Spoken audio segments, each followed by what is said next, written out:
मैं 2 दिन बाद आज फिर नहा लिया। तो खुशी की बात तो ये है। और मैंने आज 7 दिन बाद अपनी पैंट भी बदल ली साहब। तो और वो धोने में इतना टाइम लगा लोगों को, ये काली काली निकली तो बहुत बढ़िया साहब। मैं अभी हिंडौन से आ रहा हूं साहब, कर्नल साहब से मिलकर आ रहा हूं।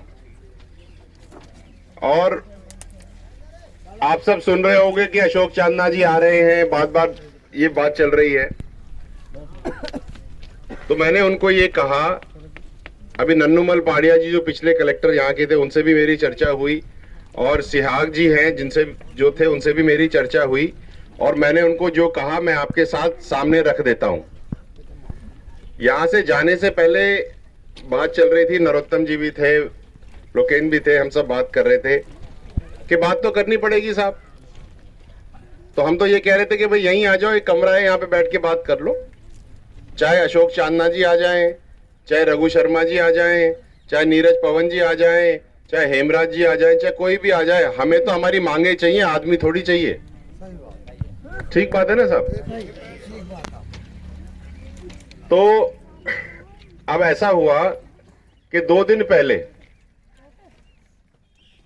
मेरे पास यहां पर आए थे हेमराज जी और रामलाल जी।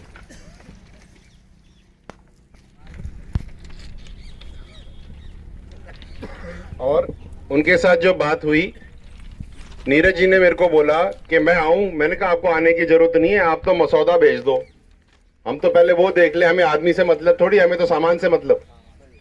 ठीक है। तो उन्होंने जो मुझे 2 दिन पहले बताया वो मैं आपको बता रहा हूं। 2 दिन पहले बताया, और मैंने आपको 2 दिन पहले इसलिए नहीं बताया क्योंकि हमें अभी तक मिला नहीं, केवल बातें मिली हैं। तो जो बातें हमें उस दिन मिली वो ये हैं कि शहीद विधवा के परिवार को नौकरियों के आदेश निकलेंगे। अभी आदेश हमारे पास निकले नहीं है। कल उनके पास बद्री लालसोट वाले जो हैं उनका डिटेल नहीं था, तो मैंने रामराज जी का डिटेल उनको दे दिया था। अब मैं इंतजार कर रहा हूं चिट्ठी आने का। मुआवजे का चेक उन्होंने मुझे बताया कि 2 दिन पहले बन गया है, वो लेकर के कभी भी आ सकते हैं।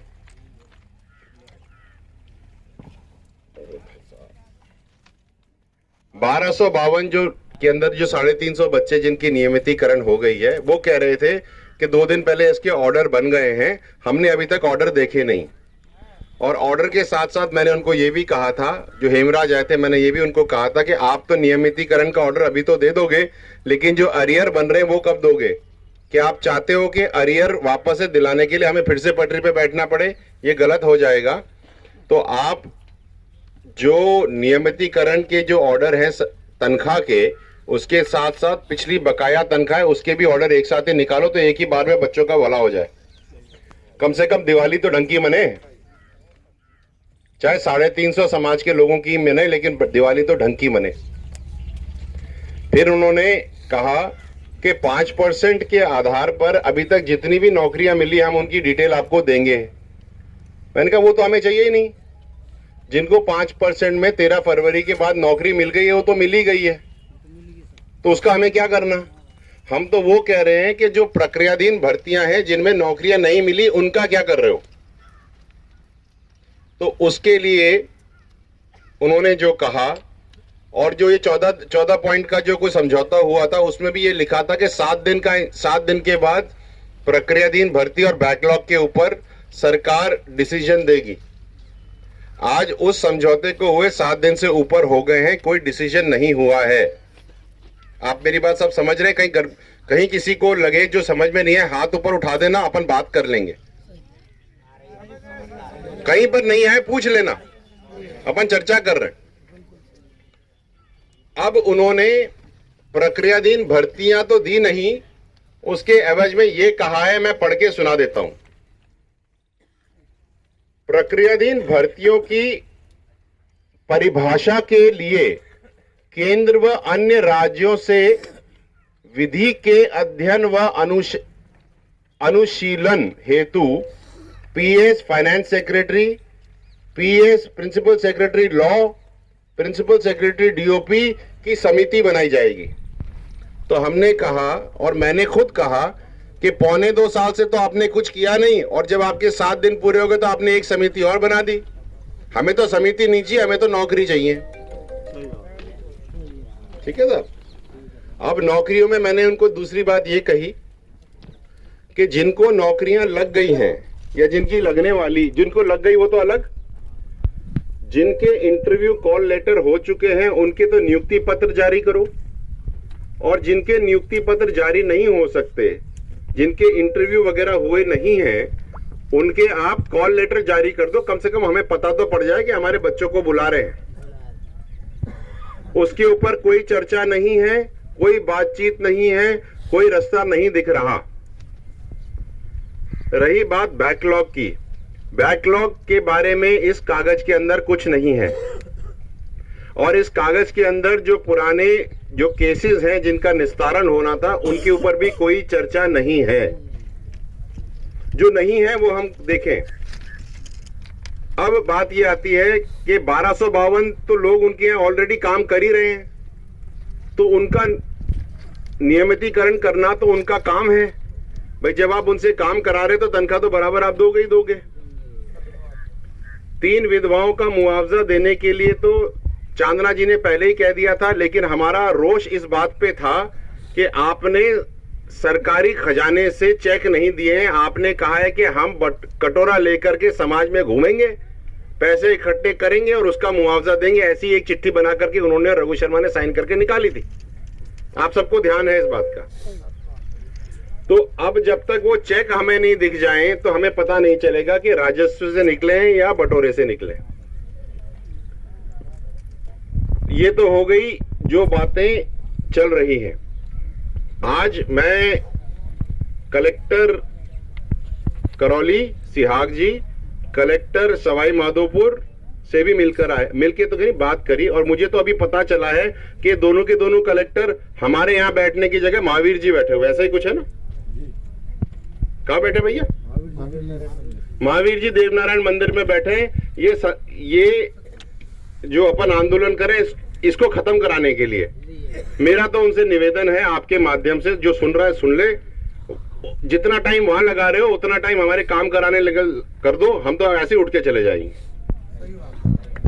ठीक है, हमको जितना तोड़ने में समय लगा रहे हो उतना समाज को जोड़ने में लगाओ, समाज तुम्हारी वाहवाही करेगा। अब बात आई कि सुबह से ये बात चल रही है, अशोक चांदना जी आएंगे, करेंगे, बैठेंगे, बात करेंगे।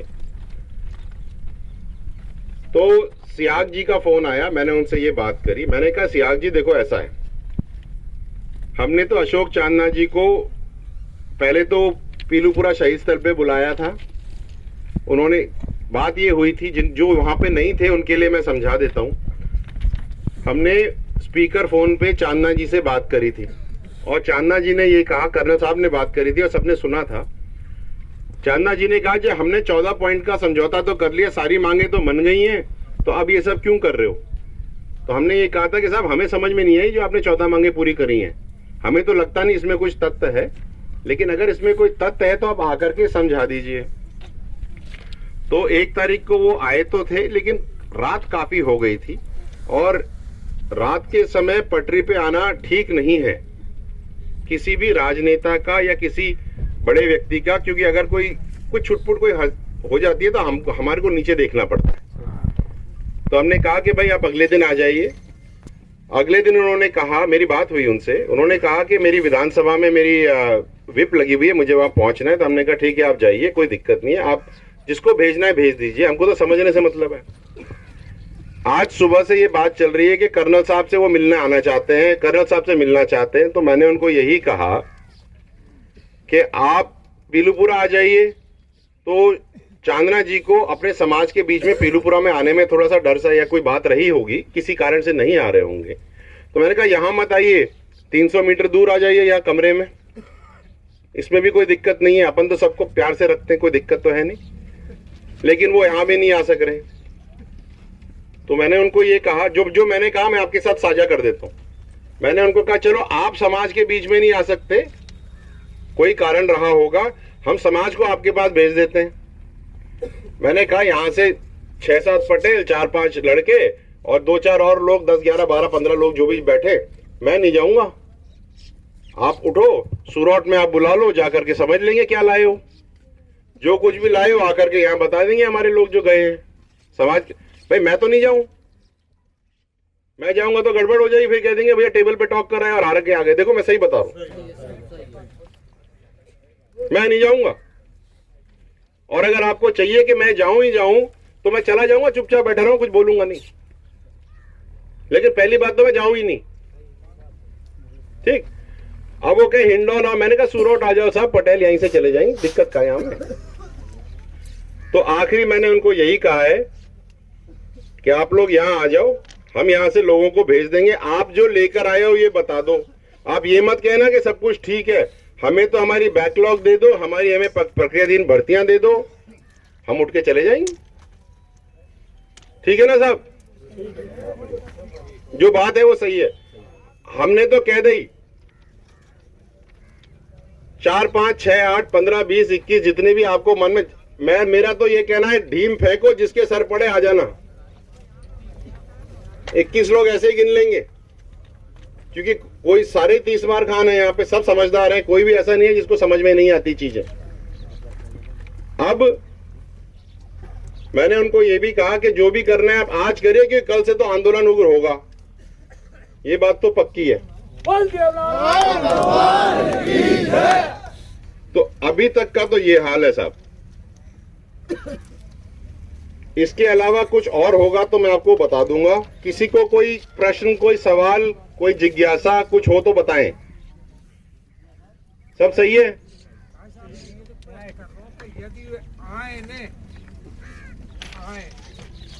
तो हम बिल्कुल, आप 20 आदमी ले जाओ, 10 लेके जाओ, आप ही उन बातों को उनके सामने रख सकते हो और आप ही के द्वारा समझा सकते हो। अन्य लोग उनको पूरी तरह से नहीं समझा पाएंगे। देखो बात आपकी ठीक है, मैं बात रखने नहीं जाना चाहता, मेरी बात समझो आप, मेरी बात सुनो। मैं चाहता हूं कि वो बताएं वो लेकर के आए हैं, दोनों में फर्क है। भाई जब उन्होंने ये कह दिया कि सब कुछ तो हो गया, क्यों बैठे हो पटरी पे, तो हमें दिखा दो ना क्या क्या हो गया है। अगर आज सरकार प्रक्रियाधीन भर्ती के लिए कमेटी बना करके सेंटर स्टेट गवर्नमेंट की कर रही है, तो क्या कर दिया? कुछ भी तो नहीं किया। ये तो आटे गुंदे हुए आटे में पानी डाल करके और लेपी और बना दी उसकी।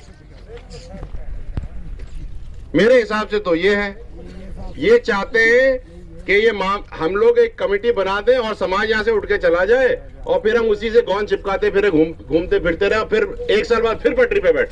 हम नहीं पटरी पे बैठना चाहते भाई।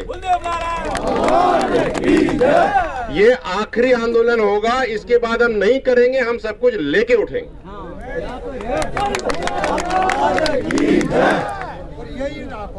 यही है साहब। मेरे को तो केवल एक चीज समझ में नहीं आती कि चांदना जी भी तो समाज से ही हैं, यहाँ क्यों नहीं आ रहे? यहाँ नहीं आ रहे तो 11 लोगों से मिल लो, क्या जरूरत है कर्नल साहब से ही मिलूंगा।